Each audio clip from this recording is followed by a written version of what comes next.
Chris. How's it going with you? Hey, Gig, it's going good. How are you? It's a crazy new world with film releases during COVID, isn't it? It is. So, hey, congratulations for Summerland. Thank you so much. Thank you. And it's been good. It's been getting a lot of good reviews, a lot of good press. It's we're couldn't be happier. So, what initially brought you on board for something unique like Summerland?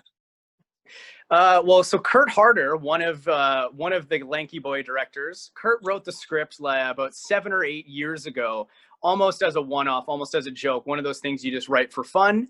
And he sent me the script, like, just, hey, check this out. It's hilarious. And I read it, and not only was it hilarious, but it was also so close to my life already. Like, he didn't write it for me or anything. He just sent me the script, and I was like, Kurt, this is my life. Like, we have to do this one day. And we kind of just left it at that. We didn't really think too much about it. It wasn't until years later, after we were working together as producer and directing projects together, that we really started to say, like, you know what, we should go back to that. We should do that. Remember how we said we were going to do that? We should do it. Now you've been working with Kurt for quite a few projects already, right? Yes, yeah, I've worked with Kurt for. I mean, I've known Kurt for almost 10 years. We've done almost everything together. We met acting together on a TV show called Pet Heroes, if you can believe that. And then we just stayed in touch. We did music videos, and then we did features, and just, he's like, I call Kurt, he's like my work husband. Like, we just do everything together.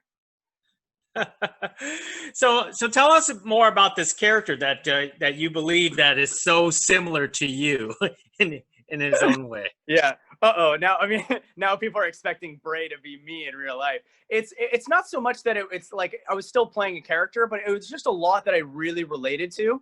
And the biggest thing was that I came out in high school, and I was very fortunate. I didn't struggle with coming out at all.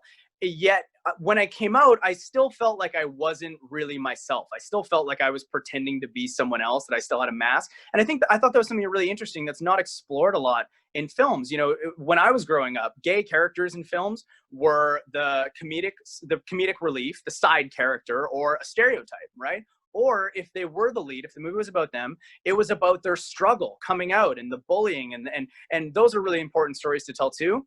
But for me, I was like, I wanted to see a story that was closer to my life, which was that I was out, all my friends knew, everyone was okay with it, everything was fine, yet I was still figuring out who I was, and still felt like I hadn't quite found myself yet, which is something relatable to anybody. Sometimes it's not just about the coming out. You can be out and still not know who you really are, you know?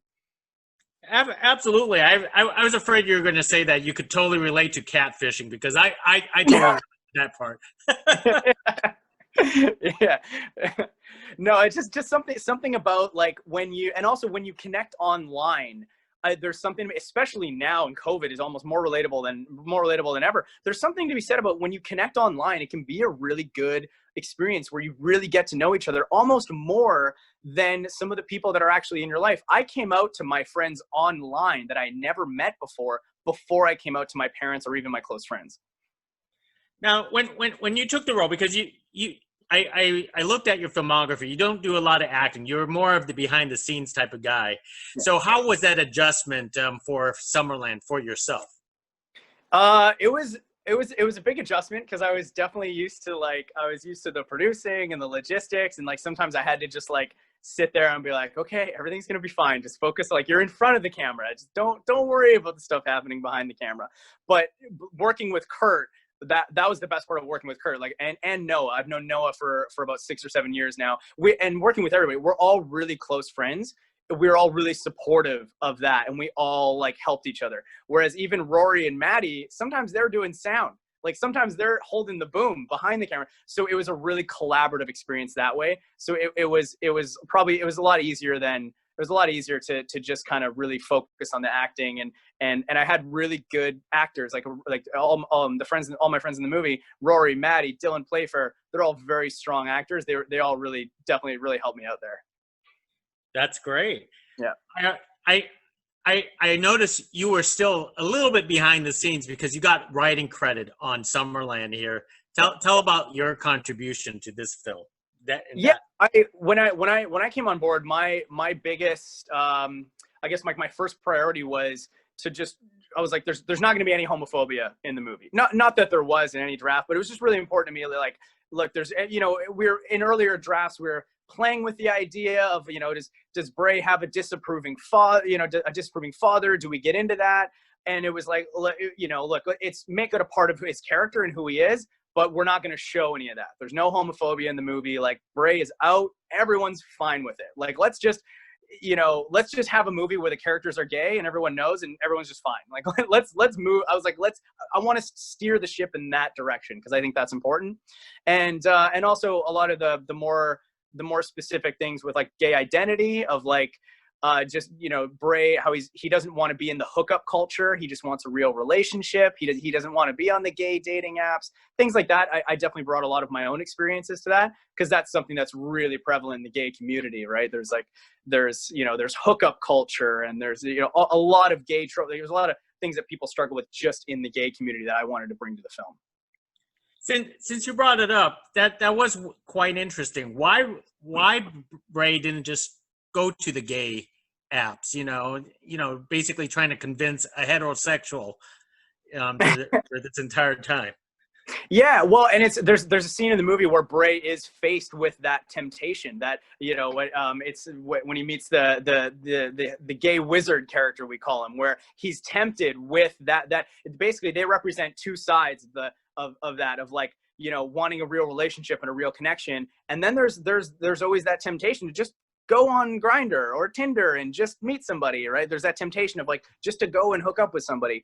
And I think that's what Bray was resisting because however he found Shawn, or whether, you know, he says it started as a joke and then he just found this real connection. However it started, he's obviously got himself in way too deep where he can't dig himself out now. He's just become attached to, like, he thinks that that's his only way out. And he doesn't want just a hookup, or he doesn't want to go on Grindr or Tinder. And he's convinced that he has something real with Shawn. And I think also Bray sees a world where sexuality doesn't matter. You know, I think there's that naiveness when you're growing up where, like, you know, I think something we can all relate to, where you have a crush on somebody that you know you shouldn't, that you probably might not ever have a chance with, but that doesn't matter. In your head, you're like, I want that person, you know, you're so naive. You think it's going to work out somehow. You know what? That's what I loved about Bray, because he's very realistic, very down to earth, very normal, not stereotypical like a lot of movies actually came out to be. Yeah. Great job. Yeah. Let's talk about your cross-country trip. Talk about that experience. How did you guys pull it off? Oh, it was a trip. We rented an RV. That was pretty much half our budget. It was just renting this giant bus of an RV. And we just like actually went on the road trip. We shot for about 2 weeks in Calgary, where we did a lot of the more complex scenes, like the drug deal scene, and a lot of the interiors that we needed kind of some help with, where we actually, like, you know, had a lot of moving parts and kind of maybe shot it a little more traditionally. But then as soon as we got on the road, it was like all 6 of us, and that's 6 people, including cast and crew, the 2 directors, and one of our other producers, on the road for 4 to 5 weeks in the RV, like shooting every location. We're on the way. Sometimes we're shooting on the way. Sometimes we would shoot there, and then Kurt and I would alternate driving overnight to the next location. And it was like it was like I say, we got the experience of a road trip movie while we were on a road trip making a road trip movie. No kidding! Wow. Yeah. And you were driving the RV, because that looks difficult, by the way, watching that in the movie. Oh, it was. Oh, yeah. No, we've got some really good behind the scenes on, like, just the destruction of the RV. Because if you've ever had a recreational vehicle, you know, like, something goes wrong on every week, and that RV got pretty banged up. We got insurance. We got the backup insurance, so whatever you back up into is covered. And thank God we did, because I think we pretty much destroyed the back of that RV, like, just trying to maneuver it. Wow. And by we, because I did, Kurt and I did pretty much all of the driving. Well, one of my favorite scenes is when you guys do a pit stop at the waterfall. Could you talk about that? Yeah, so that's actually one of the only scenes that I think stayed in every draft of the script. From the very first draft, I think that might actually be the only scene that was in every draft. And we always pictured it as being this like super hot summer day, jumping off a waterfall. It's gonna be warm. It's gonna be amazing. It was the furthest thing, but it was so cold. It was like, I think middle of May or the third week of May. It was basically glacier water in Northern California. There was like still like snow at the top of the mountains that you could see. So it was like, it was so cold. And of course we messed up the first shot. We were only supposed to do it once. And we messed up the shot, and so we all had to do it again. And I think Noah and I actually ended up doing it like 6 or 7 times to get like him jumping in with me, to get all the underwater stuff. And so it was fun. Like it was fun up until like the first jump is okay, and then once you realize how cold it is, you have to go back and do it another 6 times. That was excruciating. I say excruciating with a smile on my face, like, you know, it was excruciating but still fun. I'm actually surprised because you stripped all the way down to your undies and jumped off the cliff or something like that. That's because brave. We had to. You know why? It's because we shot, because when I go in the water, it turns into a dream sequence where I meet Shawn, the love of my life, right? We shot the dream sequence part first. We're in the desert where I'm in my underwear. So we shot that scene first. So when it came time for me jumping off the glacier water cliff, I had to be in the underwear to match. There's nothing we could do about it. And I was like, well, if I'm in my underwear, I'm going to make Rory do it naked. Well, was that such a thrill when you actually did that? You only did it once, right? The jump? Yeah, the jump. No, we did the jump. That's what I'm saying. I did the jump with Noah about 6 times. 6 times? Yeah. Wow. Yeah. Because Maddie did it twice. Maddie's such a trooper. And I think Rory did it twice, but yeah, Noah and I were shaking. We were crawling out of the water. We couldn't even, our fingers were just numb. Like it felt like we were getting hypothermia. It was awesome. That's nuts.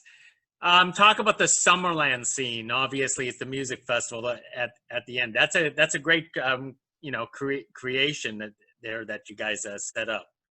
What's that? Yeah. Oh, the music festival. Yeah. The huge set we built for the summer. No, we were very lucky. Because we had to shoot that weekend, just like that. That was the only festival that was around for that weekend. And also the only festival that was supportive from day one. As soon as we got in contact with them, they said like, whatever you need. They let us shoot anywhere on the grounds, whatever we needed. And we actually got Noah up on stage playing this rock star character. They let us get him up on stage with a song that he had recorded. We plugged it into their sound system. I just ran up on stage, grabbed the microphone, started like attempting to do stand-up comedy to try and like hype the crowd. And then Noah just actually played a set. And they were so impressed at the festival. They actually invited him back to perform a set. You'll have to ask Noah about it. But they were like so stoked on what we were doing. There was like, yeah, come back next year. Like the festival was so amazing to work with. Like, and such a unique look too. This in the middle of the desert, right, with all these like little random setups, and like it's like very hippie, but still very cool. Wow. Well, as I'm starting to wrap things up, could you talk about working with Rory and Maddie? I know you kind of mentioned it a little bit, but I see this as sort of like a friendship road trip more than anything else. Yeah, well, like any road trip, you go through the roller coaster where you're best friends and then you hate each other because you've been in the RV for 3 or 4 weeks together, and then you're best friends again. So it's like, but Rory and I are really good friends outside of like anyway. So that was really good. We had that chemistry anyway, and Rory even helped bring out a lot of like he just helped me with the acting, to be honest. And then Maddie, I didn't know terribly well before. She was really good friends with Rory, so they kind of had that chemistry before. But it was good because my character didn't really know Maddie's character Stacey either in the movie, so we're getting to know each other in the movie as we're shooting it, which was really cool because I think one of my favorite scene with Maddie is where I tell her my coming out story, and we're both just getting to know each other, and that's where we really connect. That scene just felt so good because that we actually got to know each other at that point in the shoot. And I think you can kind of see that on the screen that her and I are slowly starting to get to know each other and connect more. But it was like, it was amazing because I don't usually act that much, and they were so good and we were friends. So they were kind of able just to help me bring all that to the character. I know. Coincidentally, Maddie's career is shooting off because of that Netflix show. So and it's really funny. Like the timing could not have been better. We didn't know when her show was coming out. Like we knew it was coming out sometime in the summer, but it really just worked out. And I mean, her show's so good. She's so good in it, and the show's fun too. Yeah, she's very funny. Well, one more thing before I let you go. Yeah. You know, right now it's crazy times, and I'm totally jealous that this film of a road trip is coming out, because I can't even leave the house right now. But how are you staying creative and sane during times like this?